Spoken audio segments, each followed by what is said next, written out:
Hey everyone, welcome to Midcurrent Church. My name is Sten. I'm the pastor here, and I'm so thrilled that you could be with us today. I have just one more Sunday preaching from the COVID sidelines, and I am very much looking forward to being back at Camp St. Croix. Until then, I am coming to you right from my very own living room today, and it has been right from this very room that over the last couple weeks or so, my kids have watched the Netflix movie Leap. I would say no less than about 4 or 5 times. It's a cute little movie about an orphan girl who is an aspiring ballerina and dancer in Paris. And one of the theme songs has a catchy little song lyric that Lucy and Oli, my 2 oldest kids, have been singing over and over in the house ever since. And the line from the song sings this: "What's wrong with being confident?" Okay? And it is very funny for me and my wife Erica to watch them dance around the house singing this one line only over and over and over again. But what I think is most funny is hearing my son Oli sing what he thinks the song is saying, because it's just a little bit off. And so when he's dancing around the house, you'll actually hear him singing, "What's wrong with being complicated?" And he gets the little kind of accent in there. It's really great. And so, of course, Lucy is so quick to correct him, and he is either very defensive or he is just very sure that he's hearing the word complicated. And so that's what he sings. What's wrong with being complicated? Okay, now let me just ask you a question, and you gotta be honest, you're in church today, okay? How many of you have ever had a moment when you discovered that for most of your life you were boldly singing the wrong lyric to a song? Yeah, has this happened to any of you before? Okay, if you're answering no, you're probably lying, because you know that at some point in your life you thought Elton John was singing "Hold Me Closer, Tony Danza." Tell me I'm wrong about that one, okay? Either way, the reality is, if you're not listening very closely, certain songs can be confusing. But here's the thing. Mishearing doesn't just happen in song lyrics. It probably happens most often with the words that are spoken in regular conversation in everyday life. We either hear something different than what was actually said to us, or we just don't hear much at all of what someone was saying to us. And either scenario, if we can just have fun here for a second, either scenario can be described with a single word that you will actually find in dictionaries today. The first scenario, mishearing what someone said to you, is a phenomenon referred to as mondegreen. Okay, no joke. Okay, you can actually find this in the dictionary. Look at the definition. Here it is. Mondegreen is a misheard word or phrase that makes sense in your head but is in fact entirely incorrect. The term mondegreen was coined in 1954 by American author Sylvia Wright. It was in an article that she wrote for Harper's Magazine that she admitted that for all of her life she had misheard an English poem that her mom read to her when she was a child. She thought the poem was a tragic love story that ended with the line, "They have slain the Earl o' Moray and Lady Mondegreen." It turns out the actual end of the poem reads, "They have slain the Earl o' Moray and laid him on the green." Okay? It's a sad ending either way, but at least in the real poem, the Earl was not separated from his one true love, Lady Mondegreen, if she even existed, which I'm not sure how we could ever know, all thanks to the mondegreen phenomenon. Okay, that's mondegreen, mishearing a phrase that makes total sense in your head when it actually is entirely incorrect. On the flip side, sometimes we just don't hear anything at all that is being said to us. And sadly, this has been given a name too. It's called fubbing. Okay? I kid you not. Fubbing is defined like this, all right? To ignore a person or one's surroundings when in a social situation, busying oneself with a phone or other mobile device. Oh, sorry. Didn't see you guys that were still there. Okay, I'm just kidding. Have you ever been fubbed before? Okay, and what about this one? Have you ever fubbed someone before? Okay, and what about this one? Do you want me to stop saying the word fubbed? Okay, yeah, I figured that might be the case. Okay, then what about your own Mondegreen moment? Ever happened to you before? Here's the deal. We can laugh or maybe even shake our heads that fubbing is an actual word, and we can laugh at the times when we've misheard a line from a poem or a popular song. But what about the times when we mishear or just don't even hear at all the words of people around us in real everyday life? I don't think that's all too funny anymore. In fact, author David W. Augsburger writes this about being heard. He says, being heard is so close to being loved that for the average person, they are almost indistinguishable. Listening to people, really hearing and understanding what they are saying, it is a critical expression of love. And loving people around us, okay? Loving our neighbor is at the very core of the message series that we just began last week. It's a series called The Art of Neighboring. And what I have suggested to you is that the art of neighboring, it can be broken down into 5 very simple, everyday principles. Those principles are these right here. Begin with prayer, listen, eat, serve, and share. These 5 principles, all together, they make up one strategy for how it is that we bless our neighbor. And that's what this series is all about. My hope is that you would learn to be a blessing to all of the yous next to you. Because here's what I believe. I believe there is always someone just like you, right next to you, in the neighborhood, at the office, on the sidelines, in the hallways, or in the cafeteria, or in the community. Okay? There is always someone just like you right next to you. And it is God's one desire that you would be a blessing to them. Okay? That one desire of God's began actually way back in the very beginning when God put a rescue mission into motion by blessing a man named Abraham. He's considered the father of our faith. He blessed Abraham so that Abraham could be a blessing to the world. And the truth is, God meant for the very same thing to happen with you and me. Okay? God blessed us so that we would be a blessing. God has actually given us a role to play in his rescue mission here on earth, and it involves you and me being a blessing to others around us. And so when we learn to bless our neighbor, we're not just being a good neighbor, we're not just being a good person, we're actually living on mission. Okay? The mission that God has called us to. Last week we said that this mission that God has called us to, it has to begin with prayer, right? Right before Jesus chose the 12 disciples who would help him to fulfill the mission that he was sent to earth to accomplish, he spent the entire night in prayer right before he chose them. Why? Right? He needed clarity about who specifically he should invest his life and invest his time into. Okay? The same is true for us. If we are going to join God in God's mission to bless the whole world, then we have to pray that God would give each of us real clarity about who it is specifically in our life, in our sphere of influence that he has called us to be a blessing to and to invest into as often as we can. And so last week, here's what we did.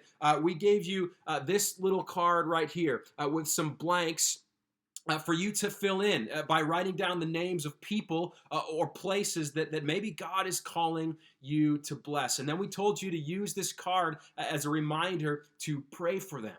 Okay? And I really hope that you've taken some time to do that. If you still need to pick one of these up, we've got some extras at the welcome desk, so please pick one up on your way out, right? It's step number one. If we're going to be a blessing, we have to begin with prayer, and this card may just help you do that. Today, what we're going to do is this. We're going to zero in on the second practice of what it is, what it means to be a blessing, and that practice is this: to listen. Okay? That this practice of listening can actually be a game changer in the lives of those people in our lives that we have been called to bless. In fact, Jesus modeled this for us in some really incredible ways. Always motivated by his love for everyone that he came into contact with. We see Jesus in the course of his life and his ministry on earth. We see Jesus not just performing amazing miracles and not just teaching mind-blowing truths, but we also see him taking time again and again and again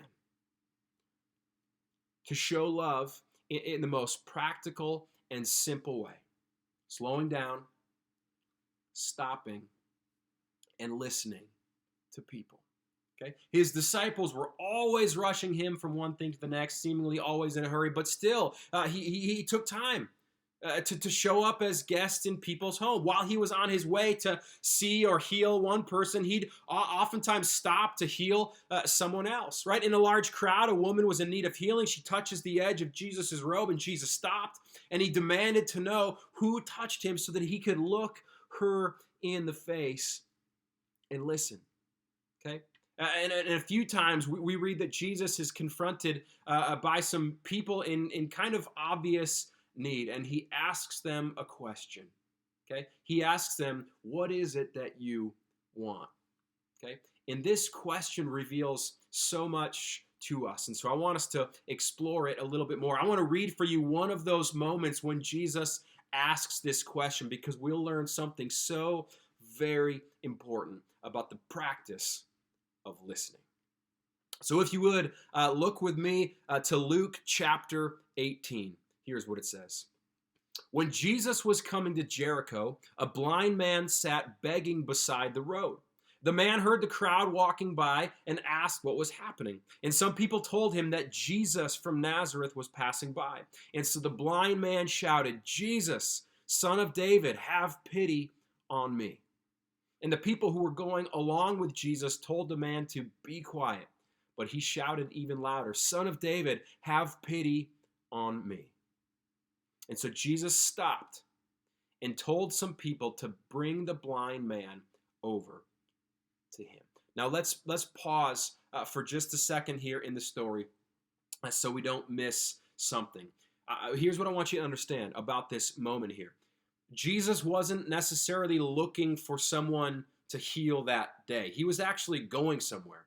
Okay, he was going to the city of Jericho, which was one of the last stops on his way to Jerusalem to participate in the Passover festival. Okay, and so now tons of people were in the area. Tons of people would have been on the very same road to Jerusalem for the very same festival. And so Jericho would have been an extra busy, extra bustling place this time of year. Think downtown Hudson when Minnesota restaurants were closed and Wisconsin restaurants were not. Craziness, right? Totally packed. Okay, that's kind of what the scene was like here. And so amidst all of the people, there's this blind guy in the crowd on the side of the road, and he hears that Jesus is coming, and he cries out to Jesus.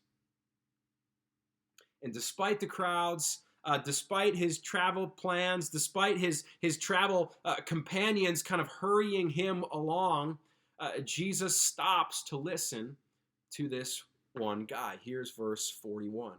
Jesus asked him, "What do you want me to do for you?" "Lord, I want to see," he answered. And Jesus replied, "Look, and you will see. Your eyes are healed because of your faith." And immediately he received his sight and followed Jesus, praising God. And when all the people saw it, they also praised God. What a powerful moment. And what a powerful question that Jesus asks. Okay? The fact that Jesus asks this question, to me, proves that he's already listening at a deeper level than most others there that day, there in that moment, because most others weren't looking past this guy's need for money. He's begging for money. Yeah, and truth be told, he's actually in a very good place to be begging, because people making this pilgrimage to Jerusalem would tend to be very generous. And so most people, they were very aware of why the man is there. They're very aware of what it is he's doing there. Okay, Jesus' own traveling party, they even try to silence him. Like, hey, just, leave him alone. They're thinking like, Jesus, like, this dude just wants some money. You don't have time for him. You got places to be. Let's keep moving. You got better things to be doing.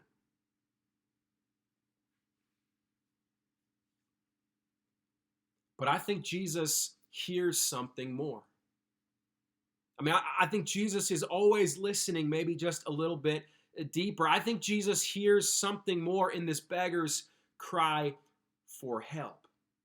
Okay? I think he hears something more than just someone asking for money. And so he asks this man for someone to bring this man to him. And then he asks this question: what do you want for me to do? Okay, and the dude, he doesn't say, well, if you had a 50, that would be a lot more than most people give me. He doesn't say, hey, if you could do that loaves and fish trick here with my lunch, I mean, that would really, really help me out for the next couple months. No, he doesn't say that either. He says to Jesus, I want to see. Yeah, I'm here begging today, in need of money. But if you're asking me what I really want, if you're asking me what you could really do for me, he tells Jesus, I want to see. And so Jesus gives him his sight. And it says that the beggar began following Jesus and praising God. Okay? In that moment, what happened, right? His physical and I think his spiritual blindness was healed. Right? He received his sight and he started following Jesus and praising God. Physical, spiritual blindness healed. See, I think that Jesus must have had a sense that this guy wanted something more than just money, something more than what everyone else assumed he wanted. Jesus, just leave him alone. Right? We got places to be, right? He just is asking for money. I think Jesus must have sensed, he must have knew, he must have heard something more in this man's cry for help than he wanted, that he wanted something more than what everyone else thought he did.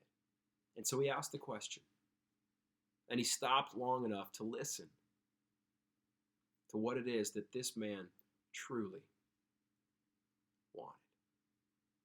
And I think this whole scene demonstrates something for us. I think this whole scene demonstrates for us that a listening ear hears the voice of the heart. Right? A listening ear, right, can hear the voice of people's hearts around us. Isn't that what we want to hear from the people that God has placed in our life? Isn't that what we want to hear from our neighbors and from our friends and from our coworkers and from all the people that God has called us to bless? Isn't that what we want to hear? Right? What's really going on in their heart? See, too often, I don't think we look past what's on the surface. We don't really think twice about, what people say or what it is that we see on the outside. We don't slow down long enough to ask some questions and to realize that maybe there is more going on than meets the eye. That the hearts of people and places around us are longing to be heard. And so I think when you and I truly listen, I think we may be surprised at what we hear. Author and church leader Michael Frost, he spent much of his career helping people discover their mission. And he tells a story about this missionary group who went to India to serve the people in a poor, remote village. And this group, they showed up with all sorts of supplies and programs and a boatload of skilled workers ready to transform that village into a place of health and vitality.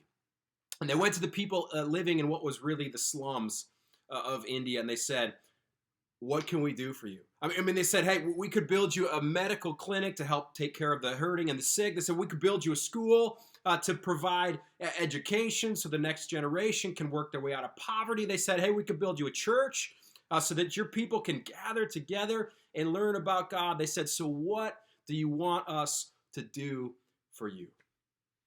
And the people of the village said to them, we need a mailbox. And the missionaries asked, a mailbox? I mean, we've got all these people, all these programs, all these skilled workers. We could give you a school or a church building, and all you want is a mailbox. And the people said, yes, what we really need most is a mailbox. You see, in India, if you live in the slum, you don't have a mailbox. And if you don't have a mailbox, you don't have a zip code. And if you don't have a zip code, it ultimately means that you don't even exist on a map. Even if you are a community of 10 or 20,000 people, if you don't have a zip code, okay, you're not recognized as existing for anything, including social services from the government. And so the people, that they didn't want a school, they didn't want a medical clinic, and they didn't want a church first, okay?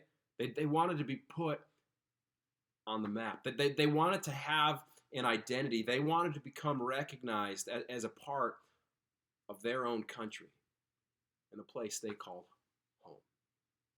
And these missionaries would not have known this unless they listened. And honestly, it was no small task. It took the missionaries 2 years, okay, to work through all of the bureaucracy to get this village registered, to get them a zip code, to get them a mailbox. But once they did, this village began to change. Okay? The need that could be seen on the outside, okay, the need that was obvious was a need for repair and for upkeep and for maintenance and for new construction or new buildings or new facilities, okay? But the need on the inside, the need that was felt so deeply on the hearts of those people was the need to exist, to be seen, to be noticed, to be recognized, and to be acknowledged in the very place that they called home. Okay? And this missionary team's willingness to really listen, it gave them the ability to hear the voice of those people's hearts. See, I think we too have friends and we have neighbors and we have family members and coworkers who are longing to be heard. I just wonder how much we're really listening. Okay? We're talking, we're conversing, but I just wonder how much we're really listening. We text here and there. We pass each other in the hall. We chit chat at the office or at the end of the driveway, and we talk about the weather. Or we talk about the big game, or we talk about whatever, and then we walk away and we think, well, hey, I think sounds like they're doing all right. And sometimes they are. I just wonder if there's ever some moments when we might be missing something. I wonder what we might hear if we started to ask some questions, kind of like Jesus did, that gave people's hearts a chance to speak. Maybe we ask, hey, that has to be tough on you guys. How could my family support you right now? Or maybe we ask, hey, I think that would be really tough for me. Can I just ask you honestly, how are you holding up? Maybe we ask, hey, that sounds like a really heavy load. What's been the most challenging part for you right now? Maybe we ask, hey, I can't even imagine what that must be like. What's one thing that I could do to really encourage you or uplift you right now? Or maybe we ask, hey, man, I haven't really seen you all winter. Can I just ask how you're really doing these days? Midcurrent, the places that we live and the places that we work and the people that God has placed around us, trust me, they are constantly speaking. And we will hear them. We'll hear those people. We'll hear those places if we listen. If we slow down and give them just a moment of our undivided attention. Right? Dallas Willard says that the first act of love is always the giving of attention.